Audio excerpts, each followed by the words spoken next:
On a Monday evening in 2016, father of five Michael Barr was enjoying his night off at the Sunset House pub, a lively spot he managed in Dublin's north inner city. The pub buzzed with activity, drinkers laughed over pints, the DJ kept the energy high, and a charity raffle added to the jovial atmosphere. Families with children mingled among the crowd, and despite it being his evening off, Barr pitched in behind the bar when the rush grew overwhelming. All of a sudden, chaos erupted. Just after 9:20 p.m, two men clad in dark clothing and donning sinister Freddy Krueger Halloween masks stormed into the pub. They were heavily armed, gripping their guns with both hands, arms stretched forward in a terrifying display of control and intent. Michael Barr, 35, was no stranger to the shadowy world of crime or the watchful eyes of the authorities. A dissident Republican with a checkered past, he was awaiting sentencing at the Special Criminal Court at the time of his death. The charges? Handling stolen electrical equipment linked to an incident at the Finnstown House Hotel in July 2014, an event that took a darker turn when a bomb was discovered in a car on the premises. The hotel, then under the controversial control of the Mansfield family, had a murky history of its own. Once owned by the late Jim Mansfield Sr., it became a hub of intrigue after his death that same year. Barr's entanglement with the law didn't stop at stolen goods. He also faced charges of IRA membership, although these were dropped when he admitted to his role in the stolen property case. But stolen goods were just the tip of the iceberg. Barr's name was steeped in the blood-soaked chapters of one of Ireland's most infamous gangland feuds, the ruthless war between the Kinahan-Hutch families. This bloody power struggle, driven by revenge and territorial dominance, would leave a devastating toll of 18 lives in its wake. While the Kinahans and Hutches waged their bloody feud, a new criminal powerhouse emerged in Ballymun, the so-called new INLA. Ruthless and organised, this mob boasted key players like Jonathan Keogh, Thomas Nicky McConnell, and notorious gangland enforcer Gerard Mackin. Their criminal enterprise expanded across extortion, coercive debt collection, and drug trafficking, cementing their reputation as one of Dublin's most dangerous crime groups. Following Gary Hutch's 2015 murder in Spain, the pivotal event that ignited the Kinahan-Hutch feud, the Kinahan cartel sought allies to intensify their battle against the Hutch family. In their brutal campaign of violence and retribution, the cartel teamed up with the new INLA. Among the new INLA's ranks was Eamonn Cumberton, a professional mixed martial artist who could not only be found in the ring, but also in the shadows of Dublin's underworld. Despite growing up close to the Hutch family, Cumberton aligned himself with the Kinahans after being introduced to Daniel Kinahan in 2008 by Ross Browning, a cartel associate and fellow MMA fighter. While training with Browning, Cumberton made no secret of his ambition to join the cartel's inner circle. Cumberton was no stranger to the Gardaí, with nearly 40 convictions to his name. In 2008, he was arrested twice for firearms offences, including an incident where a shotgun was discharged at a man's front door in the Dorset Street flats. In another case, he narrowly escaped charges after a shotgun wrapped in plastic was discovered in a popular pub on Bolton Street. Despite his criminal ties, Cumberton continued to pursue martial arts, even securing third place in an open jiu-jitsu competition in 2015. By then, however, his role in Ireland's most dangerous crime syndicate had grown considerably. He'd climbed the ranks of the Kinahan cartel, becoming a trusted member of their inner circle and a reliable gun for hire on their payroll. By late 2015, his loyalty and ruthlessness had earned him a high-stakes assignment, the assassination of Jerry the Monk Hutch. The job, orchestrated by the cartel, came with a lucrative reward, €200,000. In December that year, Cumberton was dispatched to Lanzarote, where Hutch was lying low. He underwent counter-surveillance training in Spain, preparing for what was to be a meticulously planned hit. But when Cumberton entered the bar where the monk was quietly sipping a drink, the veteran criminal instantly recognised him. Cumberton bolted after Hutch, but he managed to slip away, leaving his assassin frustrated. The botched attempt only intensified the Kinahan-Hutch feud, which erupted into an all-out war after the infamous Regency Hotel shooting in February 2016. The brazen attack, intended to eliminate Daniel Kinahan, claimed the life of his associate David Byrne instead, and the cartel retaliated with a bloody campaign that swept through Dublin and beyond. And Cumberton became a key player in their deadly vendetta. A month after the Regency shooting, Cumberton is believed to have targeted Noel King-Size Duggan, a long-time associate of Jerry Hutch, on Kinahan orders. Duggan, a veteran cigarette smuggler, was suspected of recruiting Kevin Flat-Cap Murray as one of the gunmen in the Regency attack. Less than a month after the Regency attack, Duggan was shot dead outside his home. The murder enraged Jerry Hutch. He swiftly placed a €100,000 bounty on Cumberton and his accomplice. However, Cumberton has never been charged for Duggan's murder.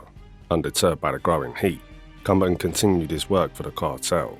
He reportedly paid his accomplice and friend Jonathan Keogh over €20,000 to track down Kevin Murray's hidden bolt hole in the north.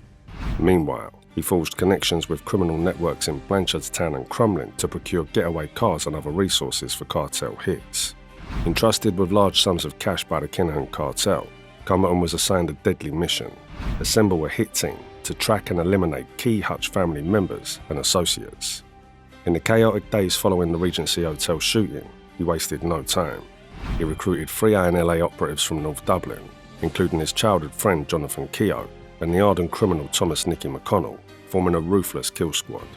Cumberton even sought to expand his crew further, meeting with the infamous INLA enforcer Declan Wacker Duffy, a thug notorious for his violent streak. At the time, Duffy was out on bail for the harrowing false imprisonment of an innocent family man in 2015. Despite Cumberton's efforts to bring Duffy into the feud, the collaboration didn't materialise. Undeterred, Cumberton and Keogh pressed forward, meticulously finalising a hit list of 4 Hutch family members and associates. The stakes were high, but so was the reward. The Kinahan cartel promised €100,000 for the deadly assignments. Among the names on that hit list was Michael Barr. Although Michael Barr had never been questioned about the Regency Hotel attack that left David Byrne dead, the Kinahan cartel was convinced of his involvement. They believed he had sourced the weapons used in the ambush and provided a safe house for Kevin Flat-Cap Murray, one of the gunmen. These suspicions, likely unfounded, were enough to seal his fate.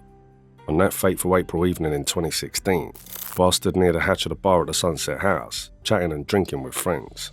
The pub was alive with music and laughter when chaos erupted. 2 men wearing Freddy Krueger masks stormed in, guns drawn, sending the patrons into a frenzy.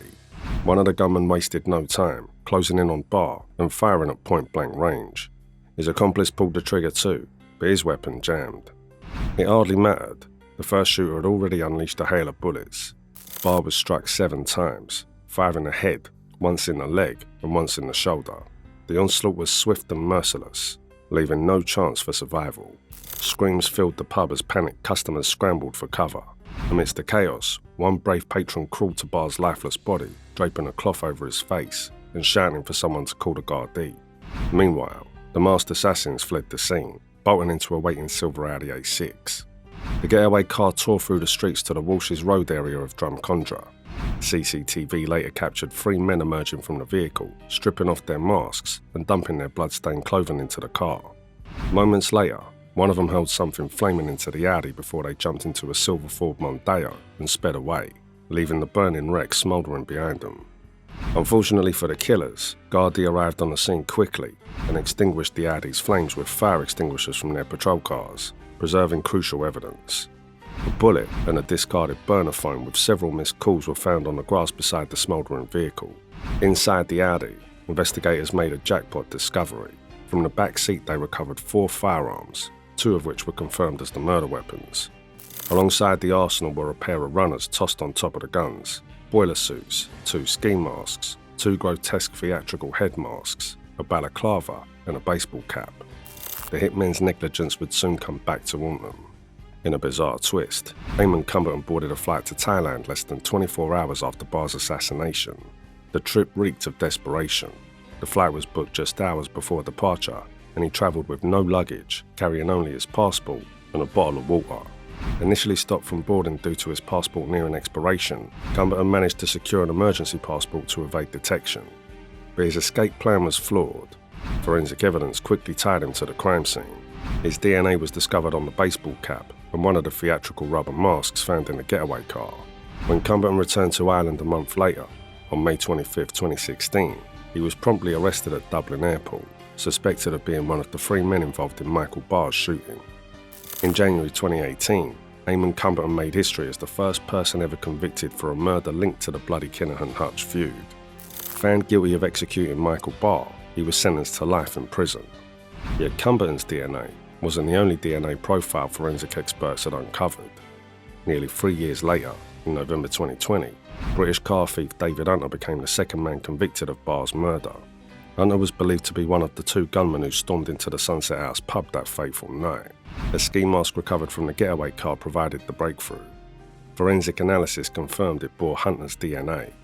Hunter had travelled from Liverpool to Dublin by ferry just 2 days before the murder, reportedly under orders from the Kinahan Cartel to assassinate Barr. An hour after the killing, Hunter received a call on his personal UK mobile from one of 4 phones used that night. Investigators believe the cartel had initially tried to contact him on the burner phone, but that phone was found lying next to the getaway car. In a feeble attempt to deflect suspicion, Hunter claimed he was in Dublin to attend a UB40 concert, though the concert had already taken place.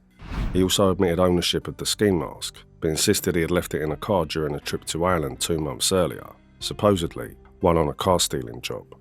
His excuses didn't hold water, and the judge handed him a life sentence. By July 2022, a third man, violent criminal Christopher Slater, was convicted and sentenced to imprisonment for his role in Barr's murder. Like Cumberton and Hunter, Slater's DNA was discovered on key evidence, a mask and runners found in the back seat of the getaway Audi. The investigation eventually netted a 4th conspirator. Martin Almer was sentenced to just under 4 years in prison after pleading guilty to purchasing 6 prepaid mobile phones for the gang in the lead-up to Barr's assassination. One of these phones was found beside the charred getaway car. CCTV footage showed Almer buying the phones at Dublin's INLA shopping centre just 2 days before the murder. Following an appeal, his sentence was increased to 6 years. Cumberton began serving his life sentence at Wheatfield Prison, but his infamy followed him inside. In 2018, he was moved to Portlaoise Prison under armed guard after threatening to target Derek Delboy Hutch and 5 other inmates linked to the Hutch gang. Cumberton didn't mince words. He openly declared that if he encountered any Hutch-affiliated prisoners, he would kill them. Authorities, well aware of his violent history, took his threats seriously. Adding to the tension, there were fears that Cumberton's enforcers might strike outside the prison, targeting visitors connected to Hutch gang members. In Portlaoise Prison, Cumberton continued to be a source of chaos. By 2021, the cartel hitman staged a 16-day hunger strike after being relocated to a different landing in the high-security facility. It was a dramatic protest, but ultimately, Cumberton failed to get his way. Then in July 2024, Rio IRA figure Nathan Kinsella joined Cumberton in Portlaoise. Sentenced to a year in prison for failing to pay taxes on hundreds of thousands of euros he claimed were gifts from a millionaire friend.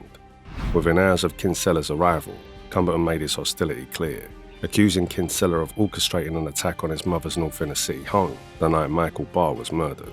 Their feud had deep roots. Kinsella, who had once worked security for the controversial Mansfield family, crossed paths with Barr years earlier in dealings that blurred the lines of legality.